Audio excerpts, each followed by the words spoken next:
ఉత్తరప్రదేశ్ మీదన ముస్లిం సంఘాలు కాన్సన్ట్రేట్ చేసినాయి. Especially all India Majlis Ittehadul ముస్లిమీని దెబ్బకొట్టి తాము సక్సెస్ కావడానికి ప్రయత్నాలు ప్రారంభిస్తుంది ముస్లిం లీగ్. మొన్న 22 సీట్లు కేరళలో సాధించారు కాబట్టి ఇప్పుడు ఎంఐఎంని కొట్టి మేము సీట్లు సాధిస్తాం అని చెప్తోంది. 26% ముస్లింలు ఉత్తరప్రదేశ్లో మాకు ఓటేశారు, ఇప్పుడు అక్కడ కూడా మాకు ఓట్లేస్తారు అని చెప్తోంది. తద్వారా ముస్లిం ఓట్లన్నీ పోలరైజ్ చేసుకోవడానికి సిద్ధపడుతుంది. उत्तर प्रदेश में 4-6-10 विधायक जीत भी जाए तो क्या सरकार बना लेंगे? हाँ, बिल्कुल बना लेंगे। आपने देखा कि आज केरल में नई सरकार बनी जिसमें मुस्लिम लीग के 22 विधायक जीते हुए हैं और 5 मंत्री बनाए गए हैं।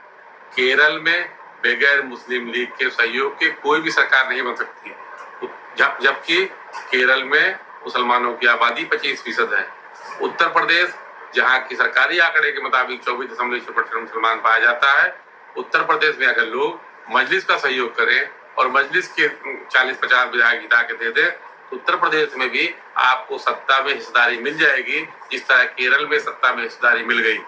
अगर आप उत्तर प्रदेश में ఇప్పుడు ఐయుఎంఎల్ వాళ్ళకి ఓట్లేసి గెలిపించారు, 22 సీట్లు ఇస్తే చివరికి ప్రభుత్వంలో మంత్రివర్గంలోకి తీసుకోవాల్సి వచ్చింది. 5 ముస్లిం మంత్రులు అయ్యారు, కాంగ్రెస్తో కలిపి 6 ముస్లిం మంత్రులు అయ్యారు.